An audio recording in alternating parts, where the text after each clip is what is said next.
Am I properly detecting that the criticism of charities is coming from the right now? Or is that just because of one, is that true? And then two, why? And I guess two, A or three.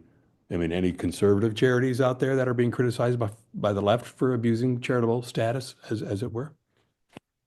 The vast majority of this is indeed coming from the right. Ironically, we have a nominally centre-left government in the Labour Party, but they are tacking right on a number of issues, including this one at the moment, because that's where they see the electoral threat coming from. This is, I think it's fair to say, a centre-right conservative issue that the politicisation of charities is out of control. Because if you're on the left, even if you have concerns about that, the charities are pursuing things that you're probably in favour of anyway, using their slightly illegitimate policy lobbying. And so you're probably not going to make too much of a noise about it. There are organisations on the right which come under fire. I don't know if they would necessarily call themselves conservative, but they're certainly not of the same big state stripe. There are organisations like think tanks like the Institute of Economic Affairs, for example, which has been in the Charity Commission's crosshairs in recent years for the same sort of thing, allegedly crossing that line between political lobbying and education and providing the public with, reports on if you report on how a tax increase is causing harm, is that the same as lobbying against that tax increase? I would say no. I think the IEA in that particular case it is not crossing the line, but it is noteworthy, I think, that the Charity Commission has chosen to focus on cases like that and has appeared to turn a blind eye to apparently much more egregious cases of where charities will very, directly meet with government ministers and launch direct campaigns for certain policies, especially in the health sphere. That tends to happen a lot, where people will effectively just point at things they don't like and say we must tax that. Children are eating sugar. That's a very bad thing. We must tax it out of existence. And then that mysteriously ends up in government policy in one way or another, often in very direct ways. There was an organisation called Obesity Action Scotland, which a few years ago was founded entirely off the basis of a single grant from the Scottish government. It may as well have been a branch of the Scottish government. They put together a series of policy papers advocating for all sorts of intervention in the market, advertising regulations, and all this sort of thing, allegedly to help tackle obesity. As a side note, these policies have never worked. But even if they had, if these were private individuals calling for policies they liked, there'd be nothing wrong with that. But they were doing it using Scottish government money, and then mysteriously, a few years later, the Scottish government unveiled its own policy, its own strategy on tackling obesity, and it was pretty much a cut and paste job for what that organisation had put together. And so a cynic or someone with a hint of cynicism might say that there are cases like this all over British and European politics where the line is blurred, where people in politics maybe have friends who work in charities or know that they will end up applying for a job at that charity in a few years' time. And so they tend to do each other a few favors. And that has downstream effects for the rest of us because that means the policy making process is not optimized at all. Now, in America, as philanthropy is a little bit on the defensive, and well, the entire nonprofit sector is, the defense, a prime defense is, well, you can't go after, this soup kitchen in the urban center of some city, and they'll hold up, some nice nun who works behind the counter. The examples being used to defend charitable activity are not what those attacking the sector have in mind. They're thinking of, I'm going to say, the politicization, or in America, I guess you'd maybe say partisanization. Is that kind of thing going on in the UK?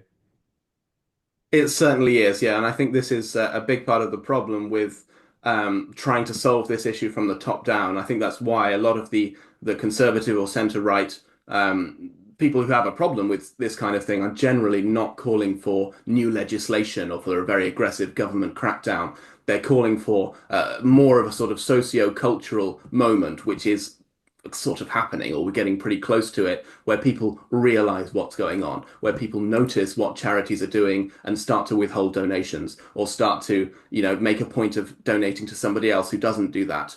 There are, of course, other government created obstacles that make that difficult. There's a heck of a lot of paperwork to create a charity in the first place, which makes it much easier for the big giants who are already there to coast a little bit. But yes, I would say we're approaching that moment, and I would say that this cultural change is already underway. And I'm sort of now asking the same question again, but more largely and conceptually. You, as a critic of charity, in America, they'd say, well, you're attacking civil society, and then they'd quote Tocqueville or Burke. Is that what you're doing? Why are you doing that? What do you have against uh, working charities and civil society and churches, by the way, would be also cited, of course. Absolutely. Yeah. Well, I think that what I and others in this movement would say is that it's about actually the opposite. It's about freeing up civil society to do what it does best. That this blurring of lines between policy making and doing charity work doesn't help anybody, least of all the people who rely on aid from charities. And so that's why I think we are moving towards this situation where charities are going to find themselves squeezed, irrespective of what happens with government money.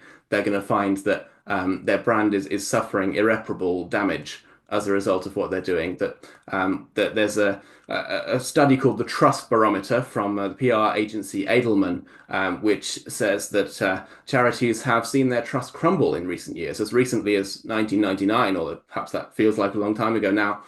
Charities were by far the most trusted institutions across the West, whereas now profit-making companies are ahead of them. Because at least when I'm doing a transaction with a company, I know that all they want is my money, and I know they're going to give me a good or a service in exchange for that. With charities, there is this growing perception that they do one thing, they say one thing and then do another, and people don't like that. And there's only so long that that can be sustainable. If somebody thought the following, would that be true?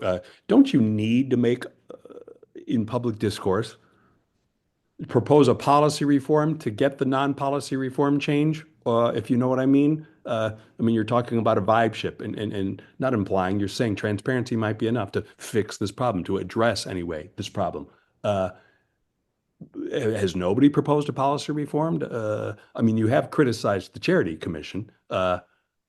Might one consider steps beyond, I'll say, mere transparency to address the problem? And if Well, so, maybe. sorry. Sorry, go ahead. There have certainly been recommendations from a number of interesting think tanks on the right, like the Center for Policy Studies, for example, which go into a lot of detail about what a legislative reform might look like. I think there are a lot of good ideas in there. The problem, in my view, is that that sort of thing, by its nature, is going to get knotted up in politics. In an ideal world, when you're faced with this problem, you would just say, well, who's responsible for this? Oh, it's the Charity Commission. Oh, well, let's just give them the remit and the power to solve this problem then.